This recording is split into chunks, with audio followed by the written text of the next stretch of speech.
Carl here again. Welcome back. And in this video, number 2 video, we're going to talk more about the characteristics of the sounds themselves. So you should have already mastered the video 1 prerequisites and you know everything that's in that video. We're going to now get into details about the actual sounds and how they're made with combinations of letters used in words, things like that. So let's go ahead and we'll get started right now.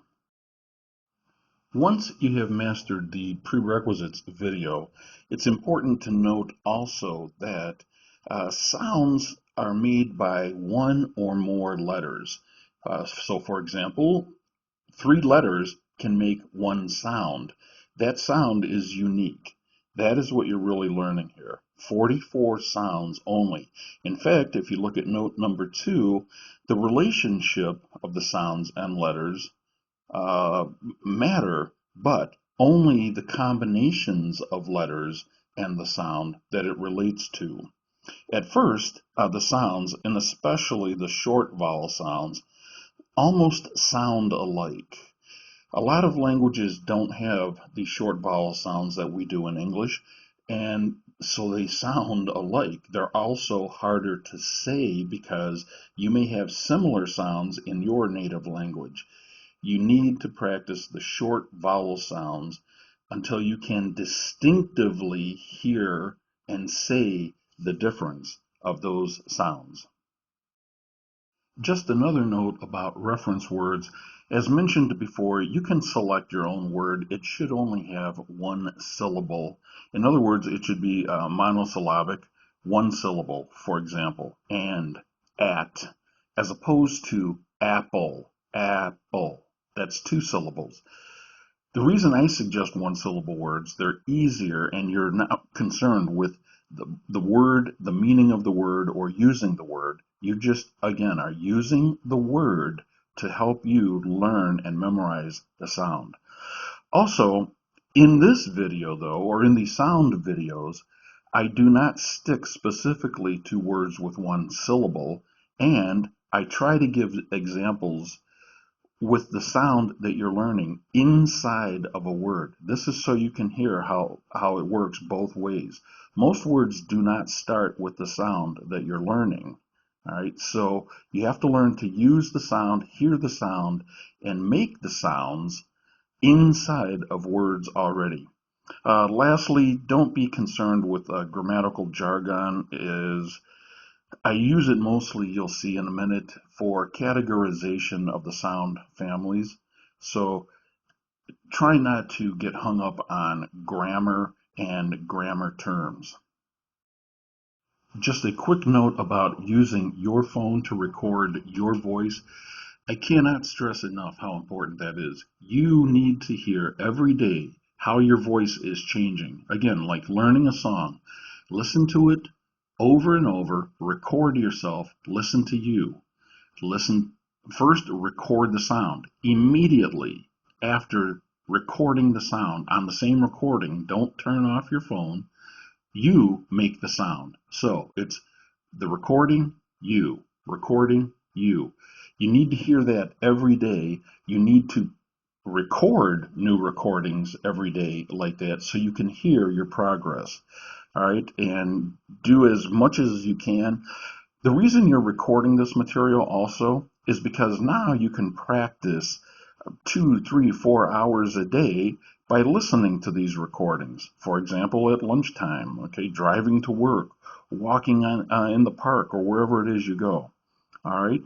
The other thing about some of the sounds, like a short U, for example, you need to listen to the differences between, again, short vowels are the hardest, but you need to listen to the differences between the short vowels.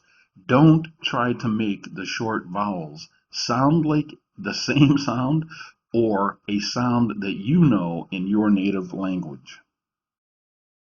One final point before moving on to characteristics of the 44 sounds. Again, usually the sound that you're learning does not appear as the first sound of a word. Many times it will, Most of the time it is inside of a word. For example, the I, short I, in the word picnic. All right, you see it appears twice inside of the word.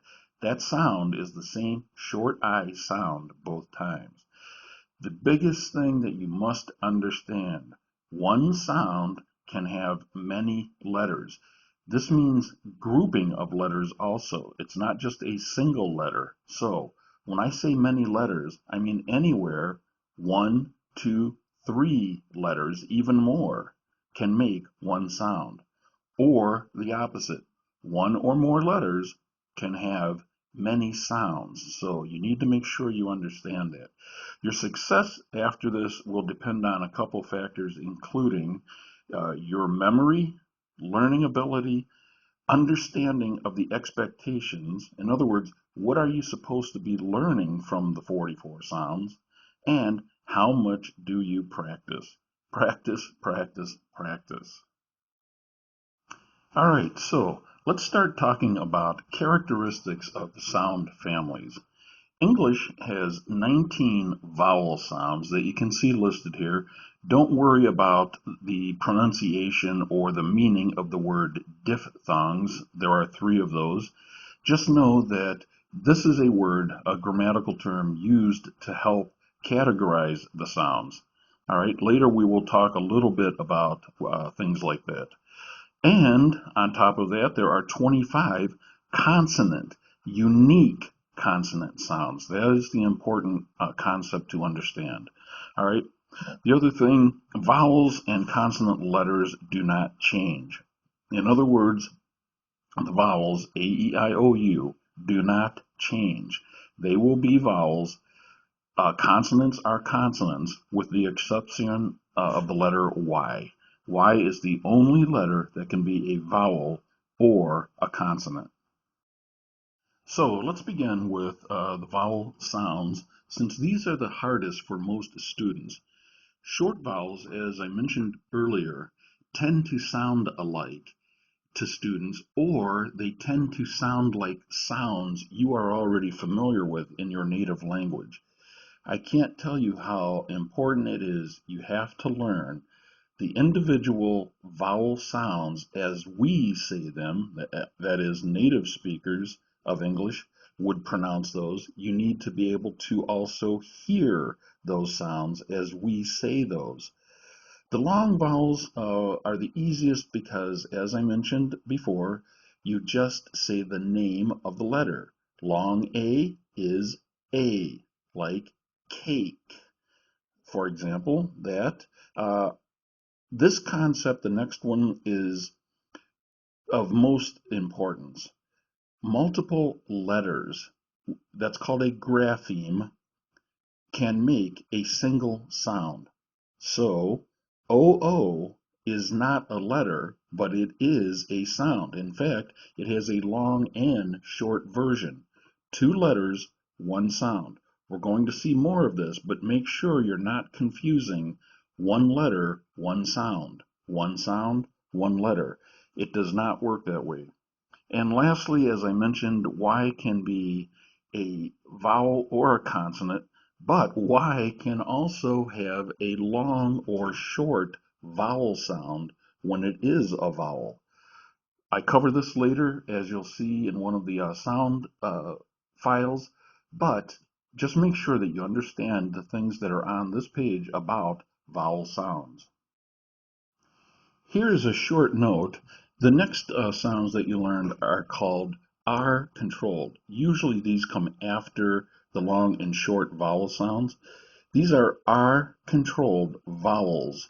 The thing that you should notice here that there are different spellings, ER, IR, UR, for the single sound All of those sounds make the sound You'll see this in the video for those letters.